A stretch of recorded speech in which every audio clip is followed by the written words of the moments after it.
Um,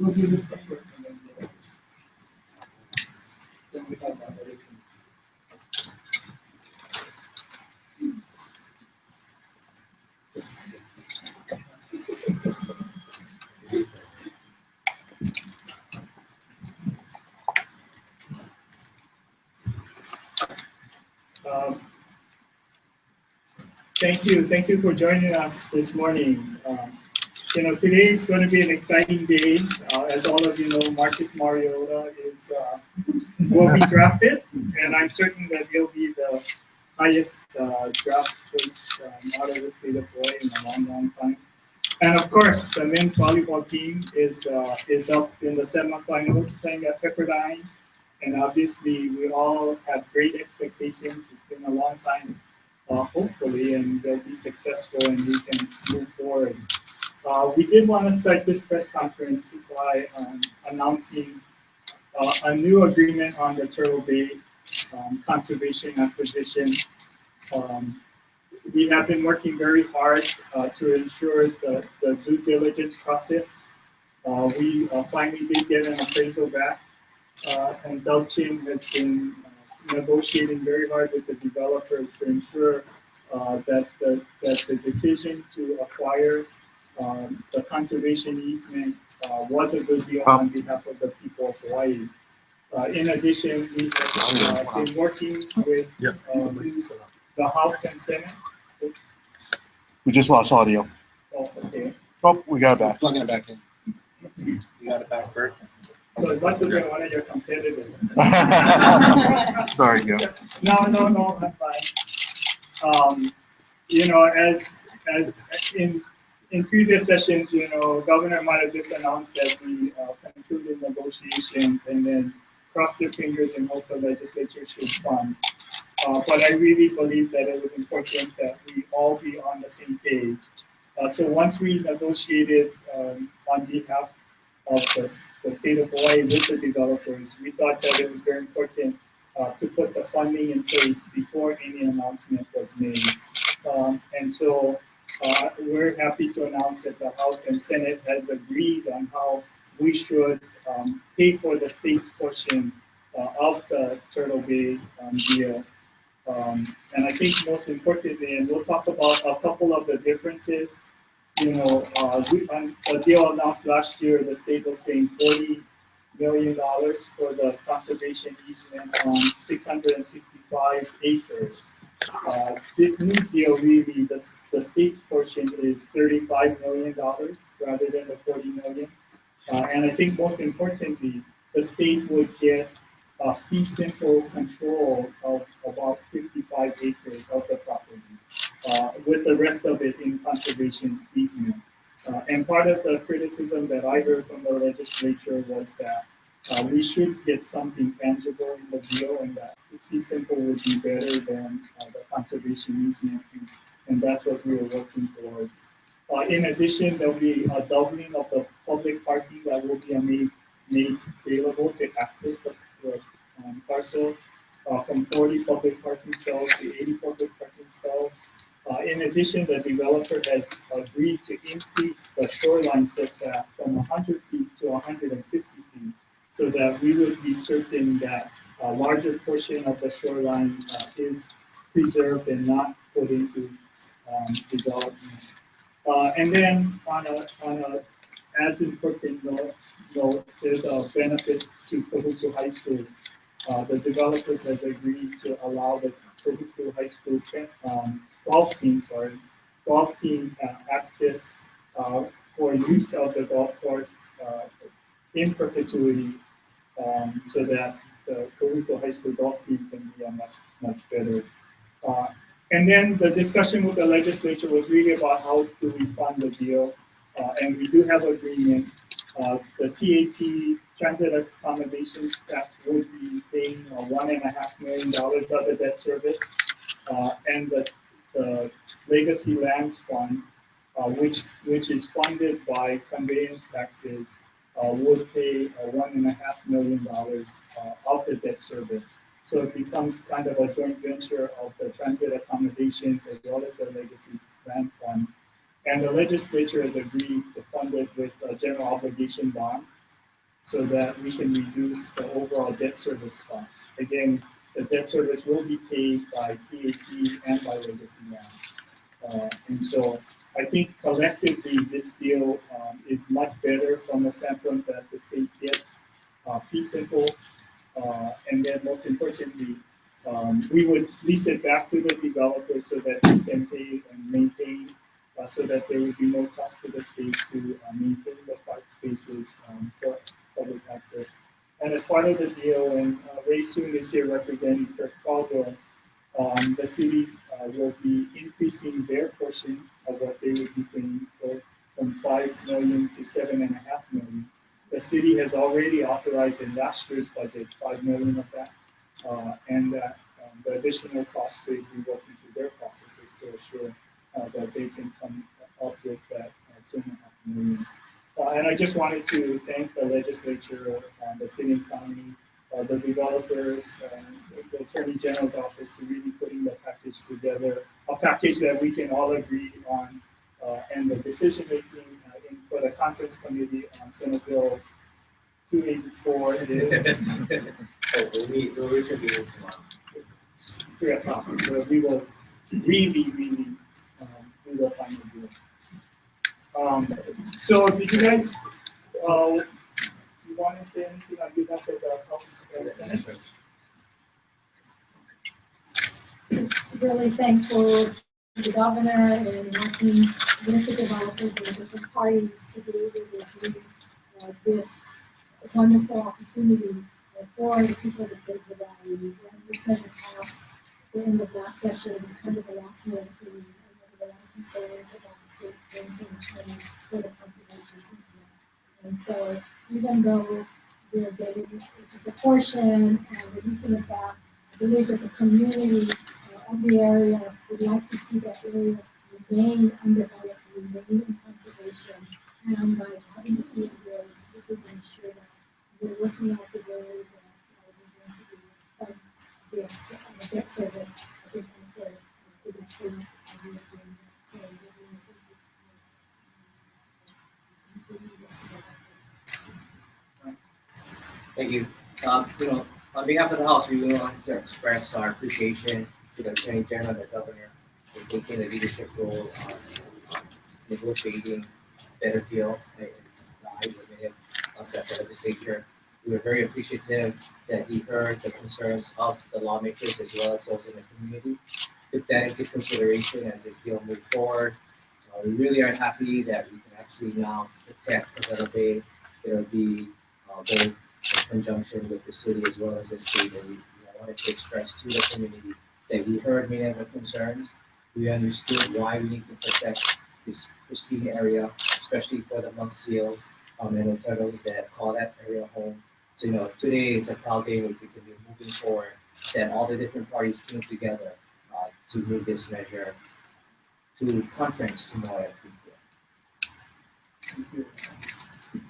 We also have Leah Hong here for the Central Public Lands there. I don't know if you wanted to say anything. The Trust Republic Land, I'd just like to thank the governor, the legislature, the mayor, city council, and really the community that has worked so hard to preserve this very cherished and special place.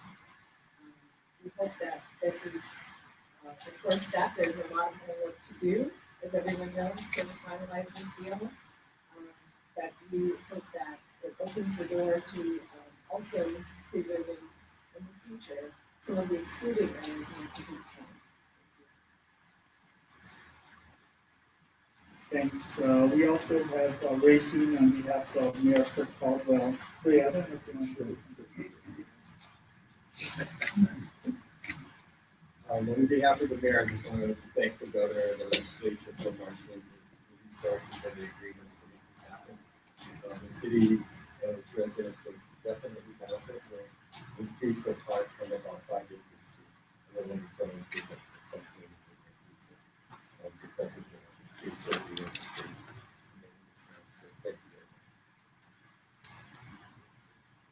So thank you very much. Thank you. Any questions specific to Turtle Bay, and then we can move these people out and get to the other part of the press conference. a question for the city. Where do we get that extra money? These are capital costs, and they'll be amortized over the next 30 years. It is a struggle, but it's worth it. It was the final piece to make this all come together, and we thought it was important for the residents of the Shore, really for the residents of the town, that we find it to resolve. And is the council on board with it? The council's, yeah, we met with the council chair, and he's certainly on board. We expect that they've shown support for this project. And we would expect it. With regard to the legacy land money, is that automatic or would it have to be competed for? The project would have to be competed for. They explain to us what that process is. So that clearly, and from all indications, if we just look at the parcel and what's involved, clearly I think it would end up being a priority in most assessments of the opportunity. Senate Bill 284 also had a provision for purchase of gold lands in Central Oahu. Is that still on in the bill? No, we won't be having the provisions for purchase of the gold lands in the final.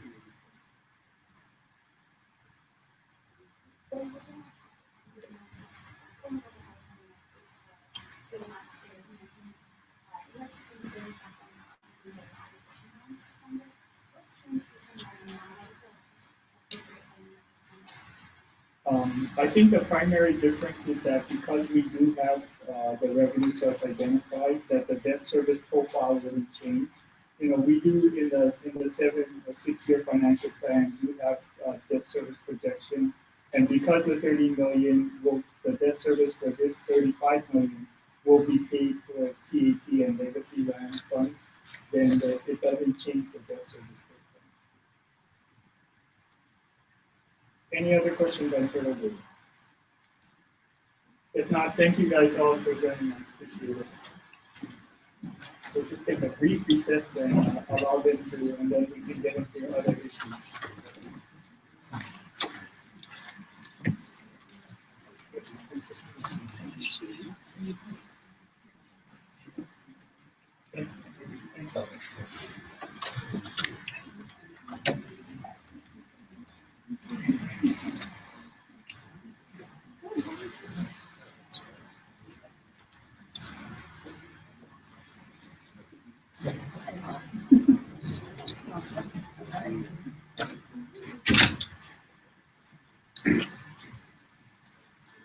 Thanks, Eric. Thanks, guys.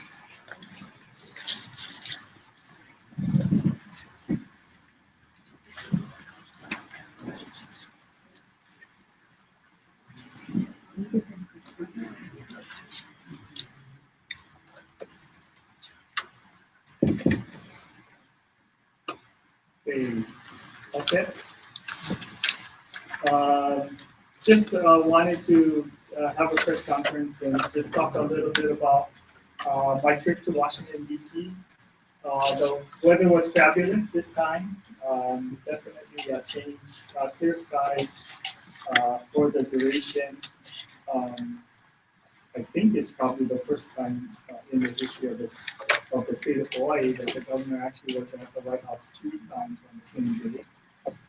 I was invited and participated in the arrival ceremony of Prime Minister Abe at the White House, and was able to participate in the full tradition and pomp and circumstance of the arrival of the head of state, filled with parades and military review, 21 gun salute, and opening remarks. I think all of the people of Hawaii should be proud that the president included in his remarks recognizing the important friendship between the United States and Japan. And I think most importantly about his growing up in Hawaii and how Japanese American in Hawaii taught him many of the traditions that are important for him going forward, including eating sashimi and other things that allows him as they negotiate for a much better relationship between Japan and the United States going forward basis. The state dinner was a truly elegant activity. The ballroom was really decked out in fruits and cherry blossoms, and most of the cherry blossoms on all of the trees were really gone. So I'm not exactly certain where the president got the cherry blossoms to decorate the room, but they definitely have made special provisions for a very elegant setting. It also marked the debut of the Obama China, and as you may know, that is a donation that the president fundraised for. It's the first event that they ever used the Obama China, and it does include Kailua blue trimming on the china, which is a deep, I would describe it as kind of a turquoise or peacock blue kind of touch to it. So it really did add an important Hawaii touch to the evening. I was only one of two governors invited to this event. The other was Governor Gary Herbert from Utah, who is the chair of the National Government Association. There were many other cabinet members as well. I was sitting next to the Secretary of Defense, Ash Carter, and so I used my time to talk about downsizing and the importance of the Army presence here in Hawaii. But overall, I thought it was a very elegant city. So, question? What about your conversation about downsizing? Well, I just expressed to him that Hawaii, the Army and military presence in Hawaii is obviously a significance in the history of this country. And clearly with the pivot to Asia, the continued presence of the Army here is important. And he did acknowledge that. And obviously, I think the challenge really is dealing with the sequester and what would happen to the military budget if the Congress is not able to resolve its differences and sequester is allowed to move forward. But I'm just wondering, we're in the construction timeout now, continuing for TMT project. What do you see as the way forward for TMT? We are continuing, and we will continue to. We continue to have many conversations, and I think all of us have agreed that we won't be discussing or negotiating through the media, and so we continue to have wide-ranging discussions with stakeholders about the TMT project and about monetary. You said it's up to the TMT organization to decide what to do next. What's been your advice to them? Well, they are looking and they are looking at their options. They're talking with the various stakeholders in their organization. As you know, the TMT Develop LLC is really international organization with funders from many different countries. So, they are engaging and communicating status and different information back to the board members as the project as kind of this time out has occurred. Have you given them any advice? We've had many conversations, and as I said, we've all agreed that we would keep the conversations private until the appropriate opportunity to talk about the project collectively. Governor, looking back at all of this, though, did it catch everyone by surprise, TMT, OHA, and yourself, that there was such a great protest against this TMT? I can't really speak for any of the other organizations. I was aware that the project was moving forward, but obviously I wasn't in the position to be engaged by previously. Did it catch you by surprise? I don't say that I was totally surprised. I mean, I was aware that there was some issues regarding the development of the TNT project. Governor, while you were in Washington, were there any conversations about Yes, in fact, I had an opportunity to meet with Secretary Sylvia Burwell and the entire CMS team involved with the Health Connector. And so we had a good conversation. I updated her on the activities that were occurring.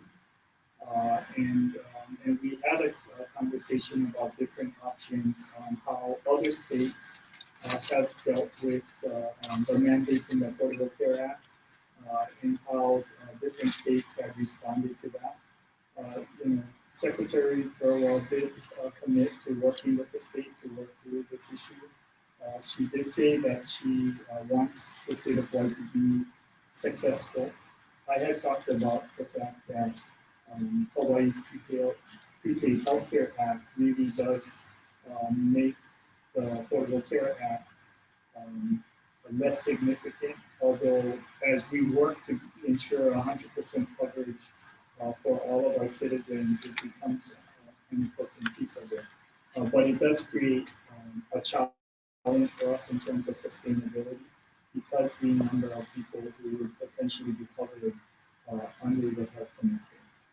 And I also talked with her about our performance record and the belief that Hawaii's prepaid healthcare law really has resulted in Hawaii having amongst the best health statistics in the country, the longest life expectancy, and more importantly, the lowest per capita cost of Medicare in the country. And so, even though we may need to have different kinds of flexibility than other states, I really do believe that in the long-term perspective of getting everyone covered by health insurance, that we will very much farther along than most other states.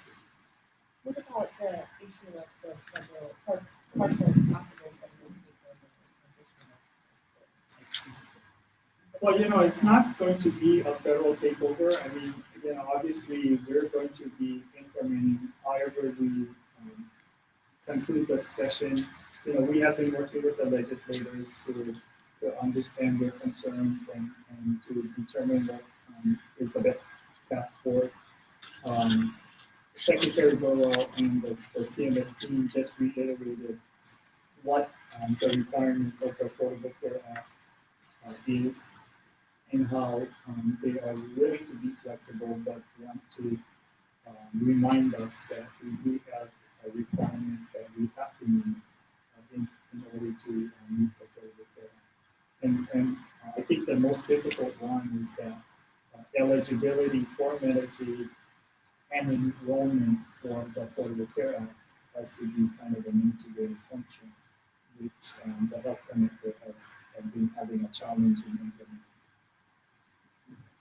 Governor, you intervened on the Maui Memorial issue, and I know as far as the medical marijuana dispensaries issue, that the two sides in the House and the Senate are still kind of far apart. How are you looking at that issue?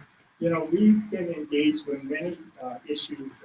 As you know, it's the last 2 days of session, and so all of the important decisions are being made. So we've been providing resource as well as engaging as appropriate. So medical marijuana is another one of those issues I think that is an opportunity for us to see if we can facilitate dialogue and discussion to move that issue forward.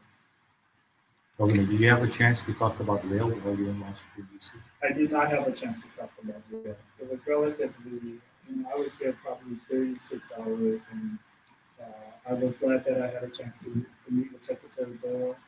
And again, I thought that Secretary of Defense was sitting next to me was kind of a bonus. I did have a chance to meet with White House staff, talked about the international airport terminal at Kona Airport again, and talked about pre-clearance from airports in Japan, because I really think that those are important for our economic diversification. And So I thought for the 36 hours I was in DC, it was very productive. Any other questions? Any updates on the smoking bill, raising the smoking age minimum? No, like I said, on those, the staff is, the administrative staff is going through all of those bills and making recommendations. I really haven't. I got back after midnight last night, and there's a stack of stuff, reading material on my desk. I just haven't had a chance to get to it. Any thoughts on powdered alcohol? No? So on a lighter note, Governor, Yes? you took your tuxedo from here to there, or did you get? Yes, no, I purchased a tuxedo because I went to 0 black tie events in my 29 years as a legislator, and since becoming governor, I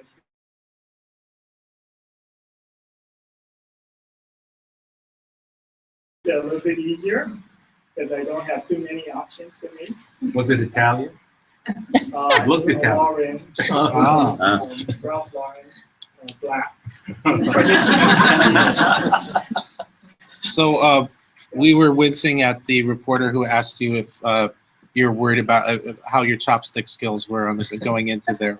That was, even my mom called me to say that she was very offended hearing that question asked of you. But And were I you have to able? say that I'm the only one who actually used my chopsticks on the table. The first course was a sashimi Caesar salad, and it was very good. But the chopsticks came in handy, and I didn't see anybody else using those. And you didn't have to, because you remarked that you could help some folks out. Nobody, Yes. nobody asked for help on But that, there huh? were plenty of forks on the table, so I guess everybody didn't feel compelled to use the chopsticks. Yeah, and then somebody had asked me if I'd taken the chopsticks as a souvenir, and I thought, boy, I wasn't going to take anything without them explicitly making it known that I could do it. Okay, thanks. Okay, any others? If not, thank you. Last 2 days of session, so where all the decisions will be made. So hopefully things are going very well. Thank you. Thanks, Governor. Thank you.